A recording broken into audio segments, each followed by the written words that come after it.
이제는 서로 좀 남처럼 지냈으면 해요. 단도직입적으로 말해서 어머니 뵈는 것 자체가 저희도 부담스럽고 아시잖아요. 요즘 젊은 부부들은 부모님과 적당히 거리를 두고 사는 게 좋다고. 며느리의 말이 계속되는 동안 제 머릿속에는 여러 생각이 스쳐 지나갔어요. 하하. 그래, 잘 됐다. 나도 마침 할 이야기가 있었어. 며느리가 의아한 눈으로 저를 바라봤어요. 남처럼 지내자는 말 정말 잘했어. 나도 딱 그 이야기를 하려고 왔거든. 네? 앞으로 우리 정말 남처럼 지내자. 그러니까 이 집에서 살고 싶으면 월세를 내야겠네. 순간 며느리 세희의 얼굴이 하얗게 변했어요. 마침 아들 영호도 현관에 들어서다가 그 말을 듣고 얼어붙었죠. 엄마, 지금 무슨 말씀을? 아, 영호야, 잘 왔다. 마침 잘 됐네.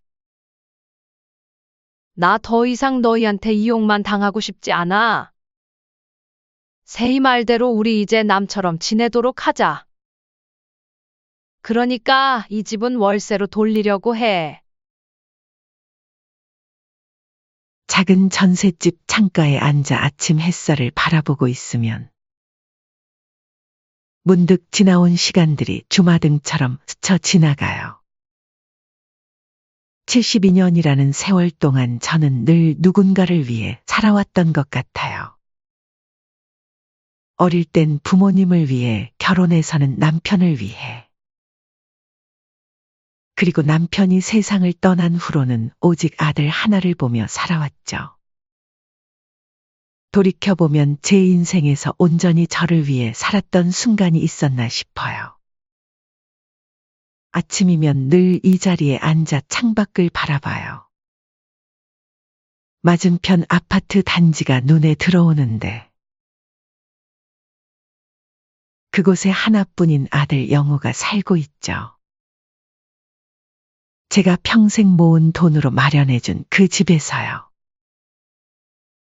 가끔은 저 높은 건물들 사이로 구름이 흘러가는 걸 보면서 제 마음도 저 구름처럼 자유로워질 수 있을까 생각해 보곤 해요. 24년 전 갑작스레 남편이 떠났을 때가 기억나요. 그날도 평범한 아침이었는데 직장에서 급성 심근경색으로 쓰러졌다는 연락을 받았어요. 병원에 달려갔을 때는 이미 모든 게 끝난 후였죠. 당시 고등학생이던 영호는 말없이 아버지의 영정사진만 바라보곤 했어요. 밤마다 아들 방에서 들리는 훌쩍거리는 소리에 저도 덩달아 이불 속에서 울었지만 낮에는 강한 척해야 했어요.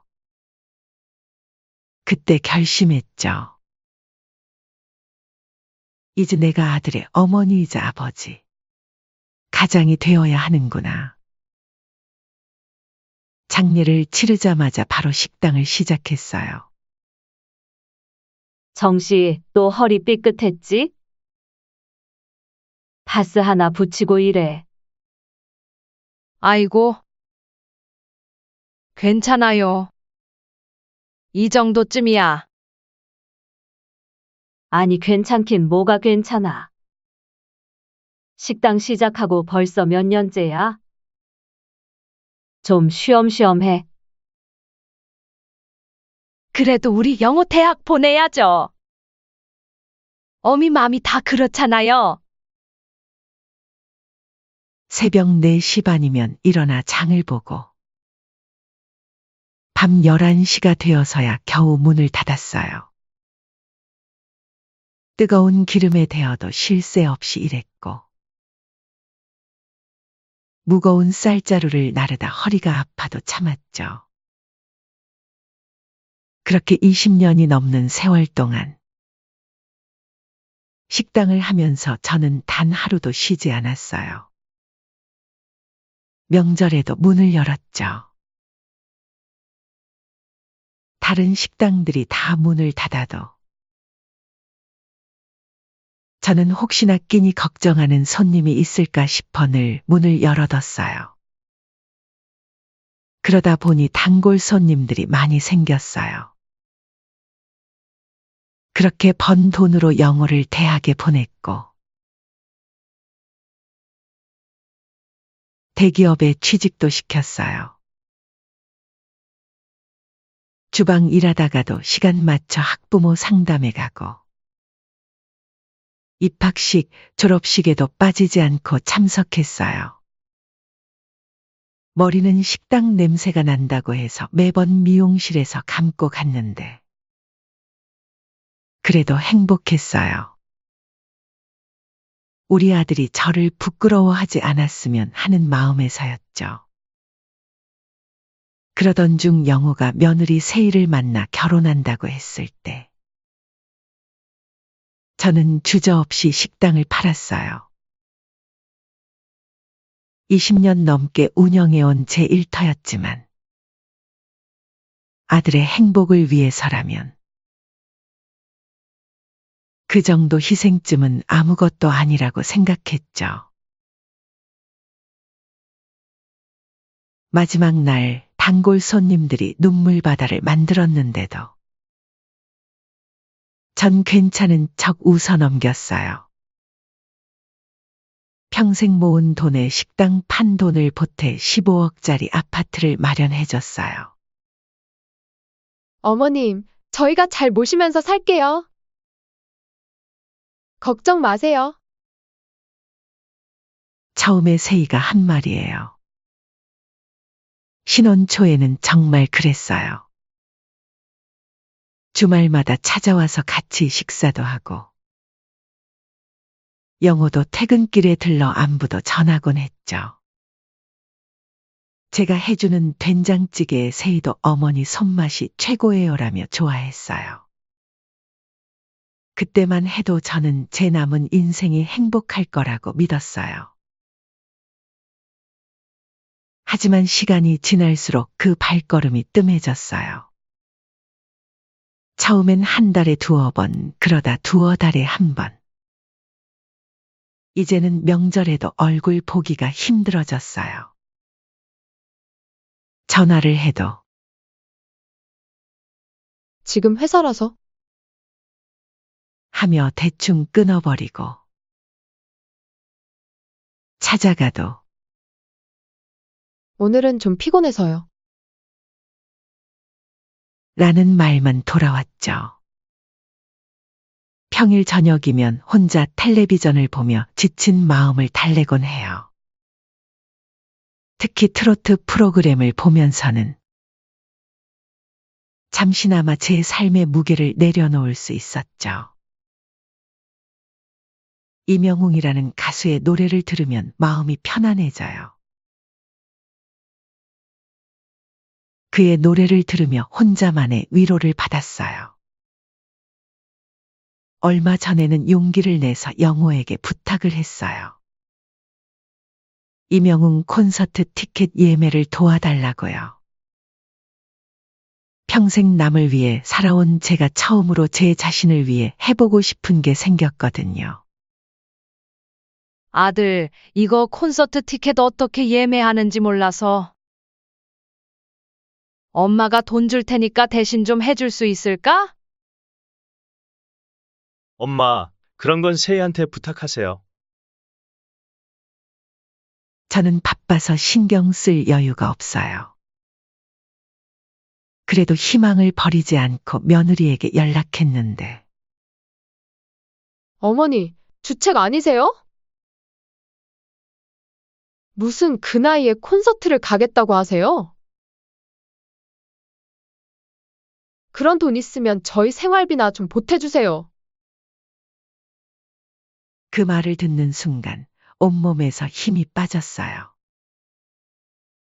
그동안 제 생활, 저희 인생 없이 자식들만을 위해 살아왔던 저에게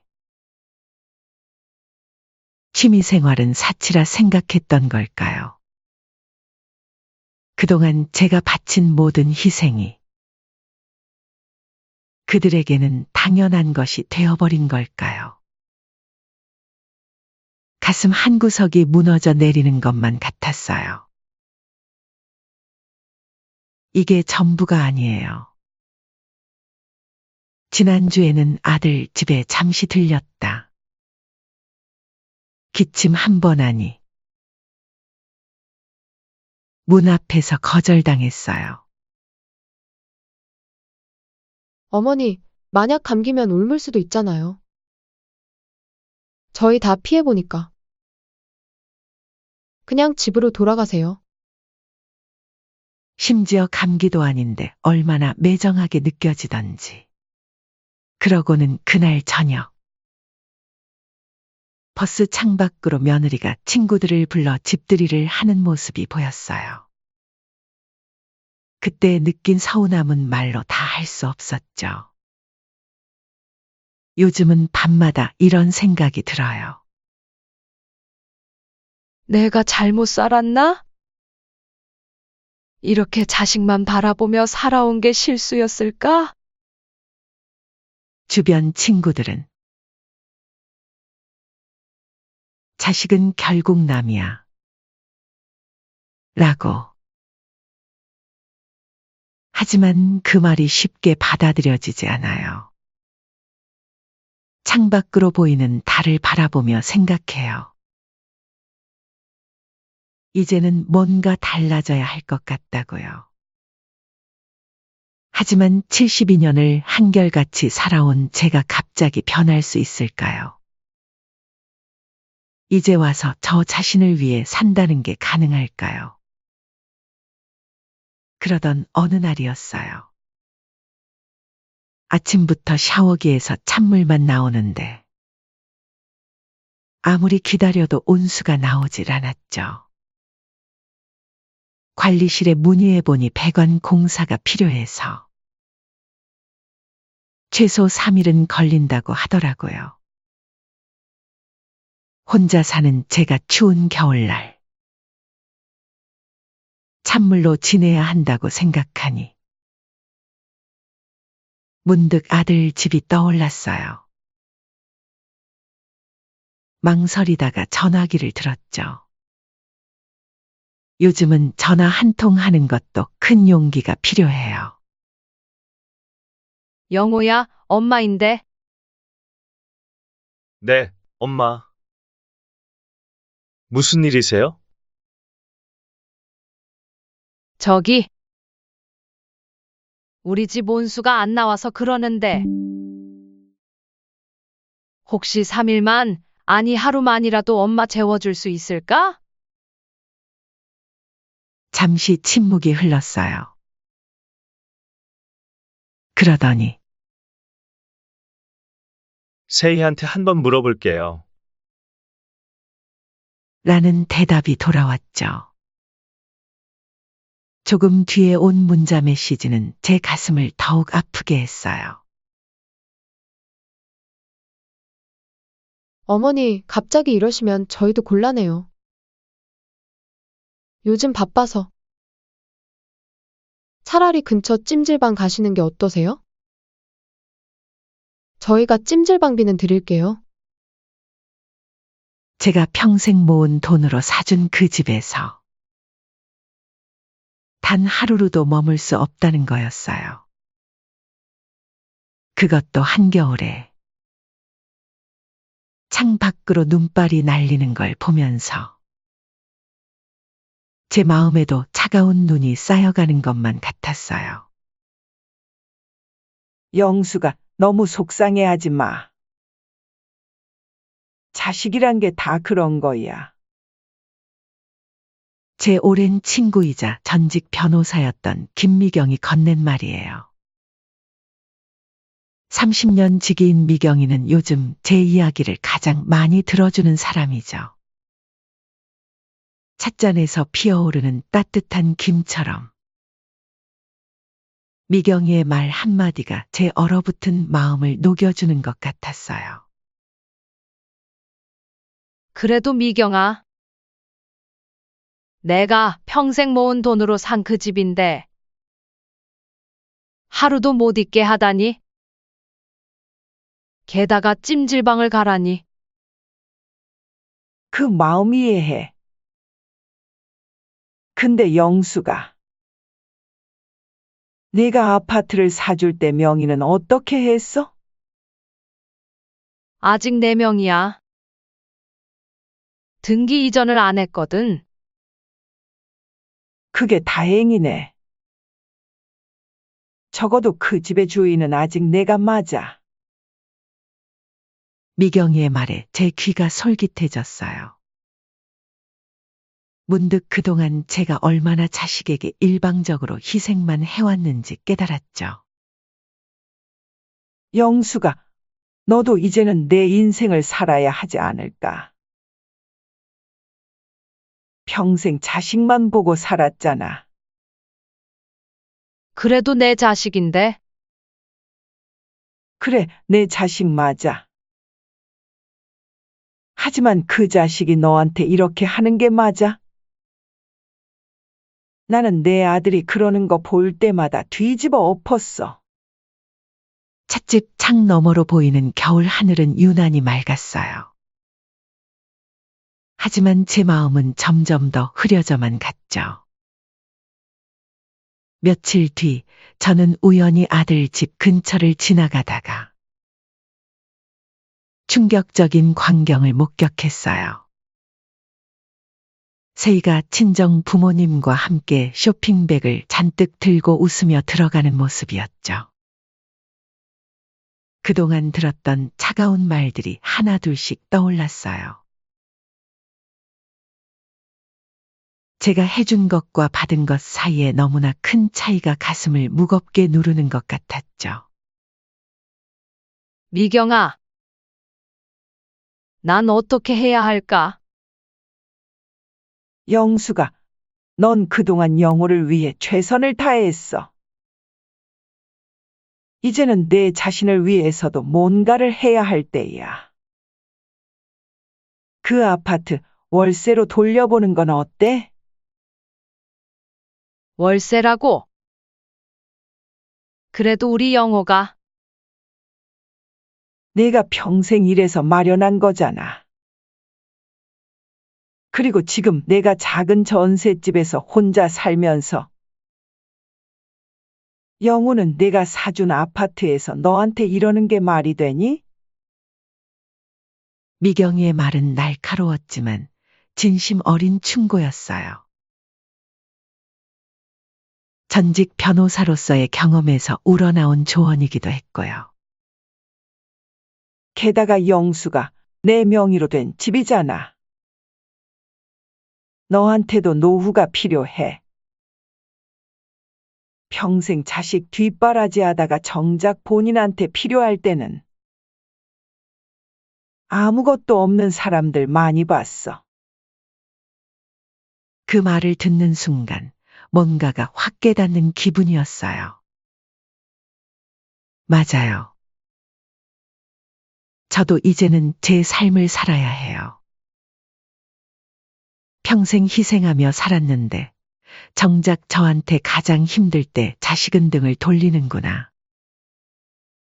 그런 생각이 들자 마음 한구석이 단단해지는 걸 느꼈어요.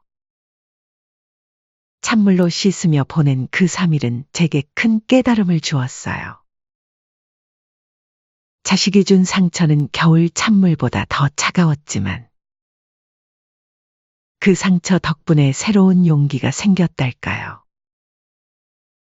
미경아, 고마워. 이제 결심이 섰어? 그래? 드디어 내 인생을 살기로 한 거야. 응. 이제는 더 이상 일방적인 희생은 하지 않을래. 내가 변해야겠어. 미경이와 이야기를 나눈 후 며칠 동안 잠을 이루지 못했어요. 이제는 더 이상 일방적인 희생은 없어야 한다는 생각이 점점 더 선명해졌거든요. 아침 뉴스에서는 요즘 젊은 부부들이 부모님과 적당한 거리를 두고 산다는 이야기를 하더라고요. 제 귀에는 그저 효도는 선택적이라는 말처럼 들렸어요. 저는 마침내 이 문제를 자식들과 대화를 해보고자 아들 집에 찾아갔죠. 어머니? 오늘은 무슨 일로? 문을 연 며느리 세희의 얼굴에는 당혹감이 역력했어요. 마치 불청객이라도 된 것처럼. 저를 바라보는 며느리의 눈빛이 가슴을 찔렀죠. 예전에는 미소로 맞아주던 그 얼굴이 이제는 왜 이렇게 차갑게 느껴지는 걸까요? 세희야, 잠깐 이야기 좀 하고 싶어서. 어머니, 오늘은 좀. 제가 약속이 있어서요. 그래도 잠시만. 이야기하면 안 될까? 문 앞에서 애기하시면 안 돼요? 애효아니다. 금방 가실 거니까 들어오세요. 겨우 현관문을 들어섰는데 세희가 한숨을 깊게 내쉬더니 입을 열었어요. 그 한숨 소리가 마치 저를 귀찮은 손님 취급하는 것만 같았어요. 어머니, 사실 저도 드릴 말씀이 있었어요. 그래, 뭔데? 저희도 이제 신혼 3년이 지났잖아요. 이제는 서로 좀 남처럼 지냈으면 해요. 순간 귀를 의심했어요. 남처럼 지내자고요. 어떻게 이런 말을 할 수 있지? 속에서 부하가 치밀어 올랐지만 애써 감정을 누르고 귀를 기울였어요. 단도직입적으로 말해서 어머니가 찾아오시는 것 자체가 저희도 부담스럽고 아시잖아요. 요즘 젊은 부부들은 부모님과 적당히 거리를 두고 사는 게 좋다고. 세희의 말이 계속되는 동안 제 머릿속에는 지난 시간들이 주마등처럼 스쳐 지나갔어요. 새벽 4시에 일어나 장을 보고 밤 11시까지 식당에서 일하던 순간들. 영어 등록금 마련하려고 허리가 휘어질 때도 참고 일했던 날들. 그리고 이 아파트를 사주기 위해 20년 넘게 모아두었던 통장을 깨던 날까지.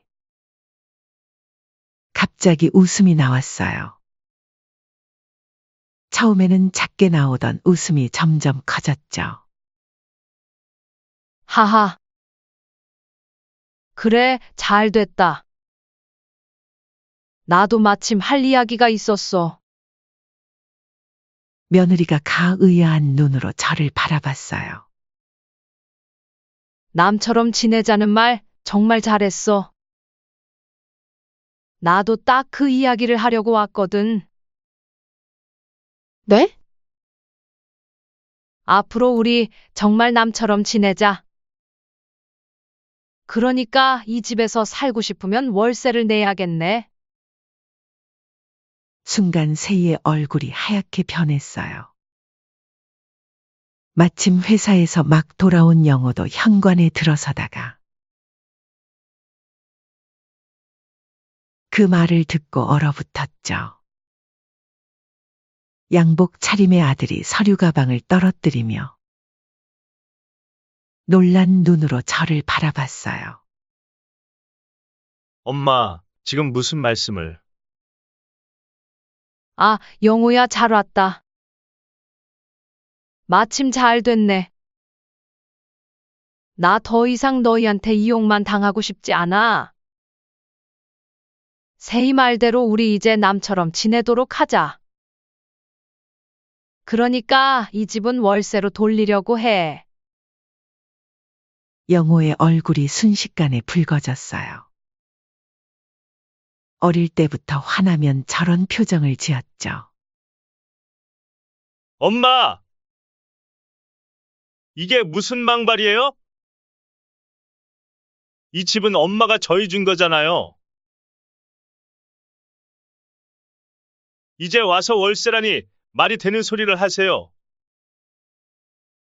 세이도 덩달아 목소리를 높였어요. 맞아요, 어머니. 이럴 수는 없잖아요. 저희 보고 이제 와서 월세를 내라니. 너무하신 거 아니에요? 그들의 적반하장에 웃음이 나왔어요. 남처럼 지내자던 게 누구였더라? 이제 와서 이게 말이 되냐고? 너무하다고. 내가 너무해? 그럼 너희는 안 너무했니? 한겨울에 온수가 안 나와서 하루만 머물게 해달라고 했을 때 찜질방 가세요 하면서 문전박대한 게 누구지? 며느리가 발끈하며 소리쳤어요.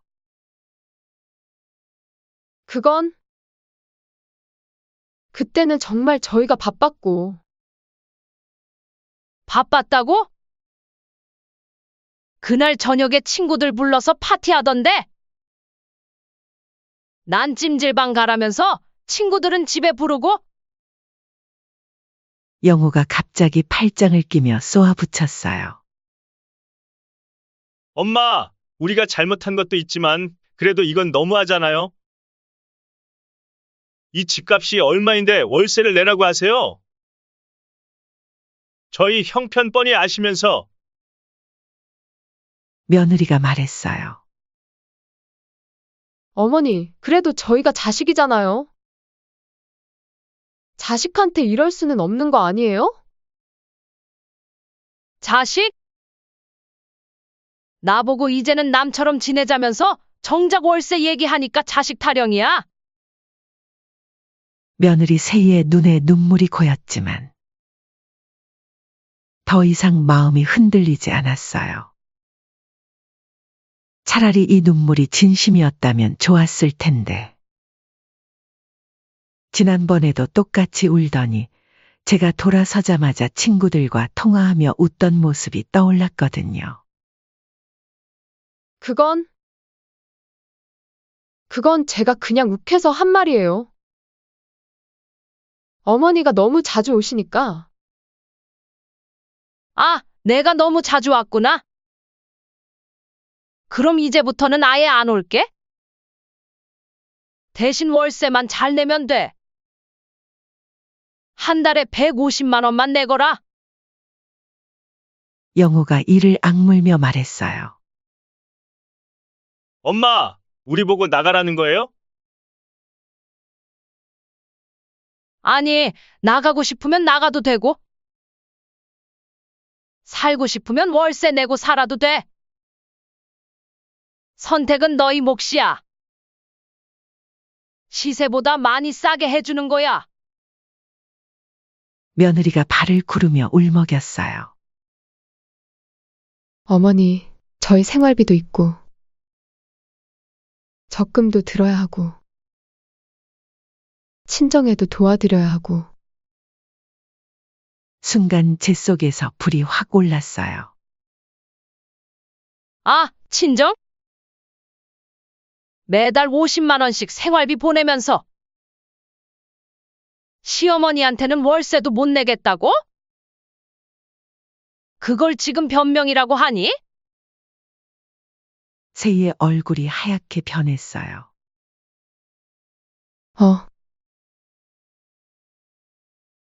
어머니, 그건.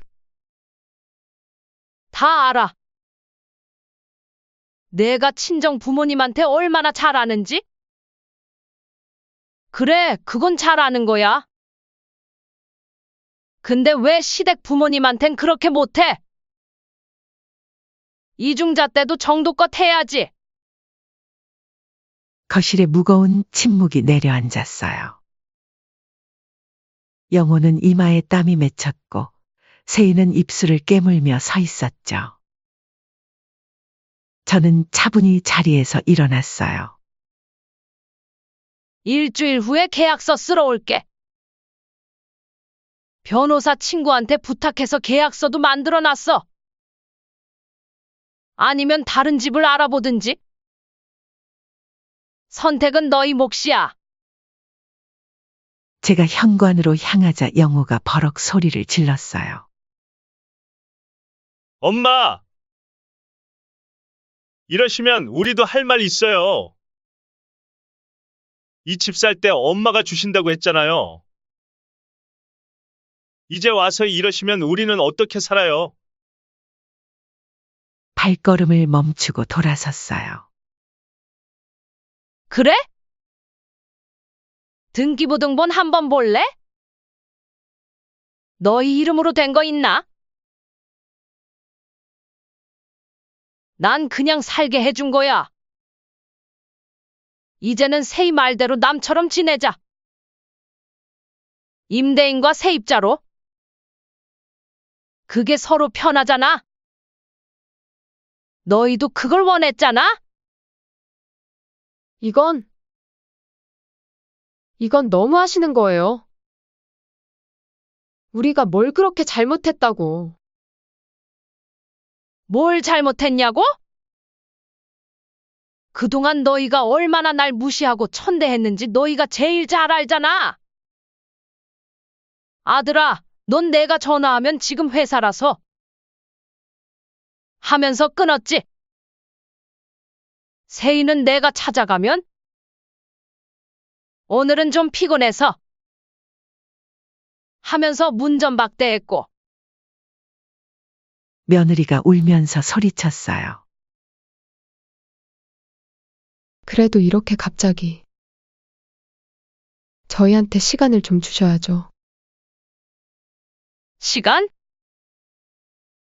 난 너희한테 충분히 줬다고 생각한다. 그동안 너희가 어떻게 했는지 봤잖아.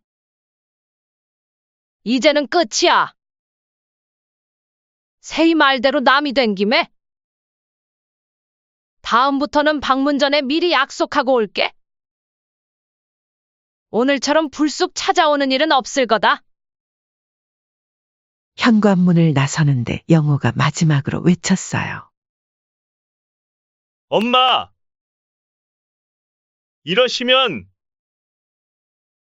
이러시면 정말 관계가 틀어질 수도 있어요. 발걸음을 멈추고 마지막으로 한마디를 남겼어요. 관계? 너희가 이미 다 틀어놓지 않았니? 이제 와서 그런 말이 어디 있어? 문을 닫고 나오는 제 발걸음이 이상하리만큼 가벼웠어요.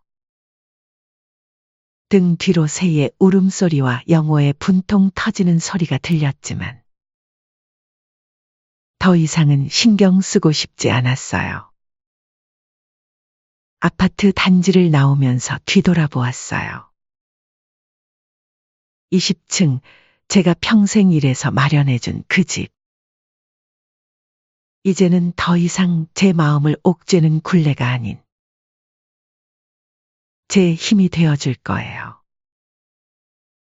집으로 돌아오는 길, 미경이한테 전화를 걸었어요. 미경아, 나 방금 영혼에 다녀왔어.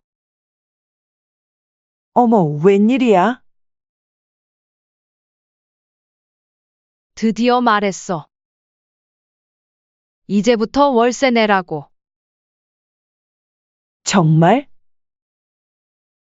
영수가 드디어 해냈구나. 애들 반응은 어땠어? 처음에는 자기들이 남처럼 지내자더니 막상 월세 얘기하니까 발끈하더라. 근데 이상하게 후련해. 그럴 만하지. 너무 자식에게 목매지 말자, 이제는. 전화를 끊고 하늘을 올려다봤어요. 이제야 진정한 제 모습을 찾은 것 같아요. 72년 만에 처음으로 제 삶의 주인공이 된 기분이에요. 더 이상 자식들 눈치 보며 살지 않을 거예요. 아파트를 월세로 돌린 지 2달이 지났어요. 처음에는 아들 며느리가 분에 못 이겨. 우리가 다른 집을 알아보겠다.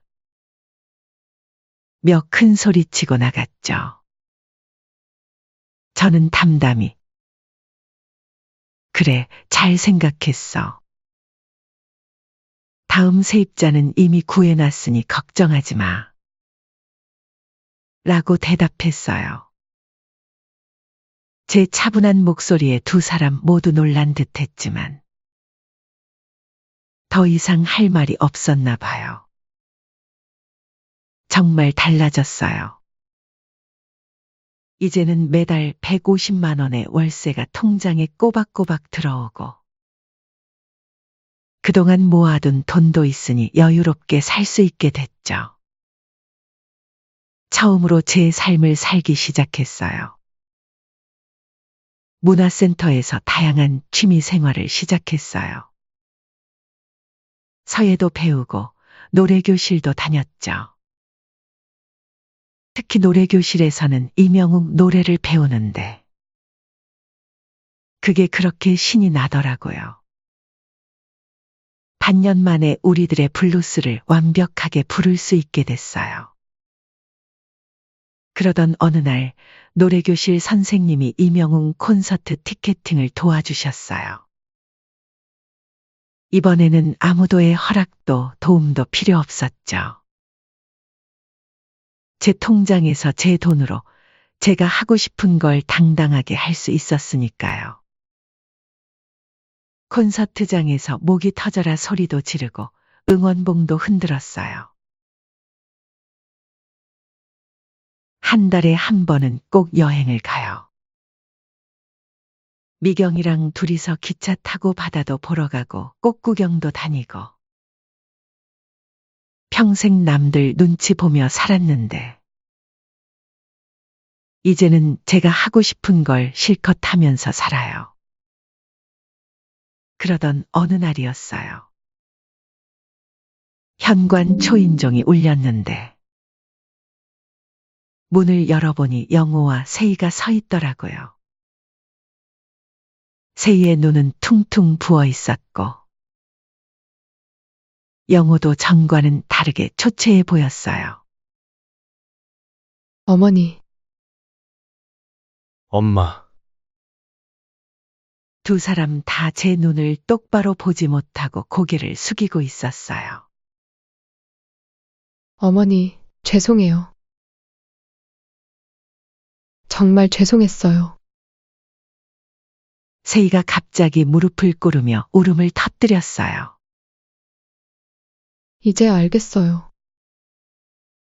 제가 얼마나 어리석었는지. 시어머님께서 평생 모으신 돈으로 저희에게 보금자리를 마련해 주셨는데 저는 그걸 당연하게 여기고 심지어 어머님을 남처럼 대하자는 말도 했고 영호도 고개를 숙이며 말을 이었어요. 엄마. 제가 잘못했어요. 그동안 엄마가 저희를 위해 얼마나 희생하셨는지 그 큰 은혜를 이제야 깨달았어요.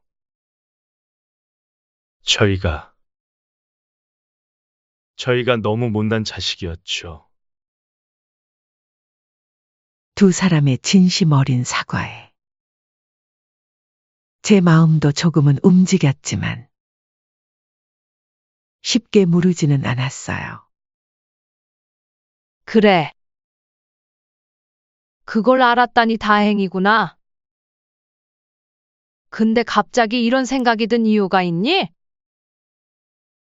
영호가 조심스럽게 말을 이었어요. 엄마도 꿈이 있고 하고 싶은 게 있는데. 저희는 그동안 엄마를 너무 힘들게 했다는 걸.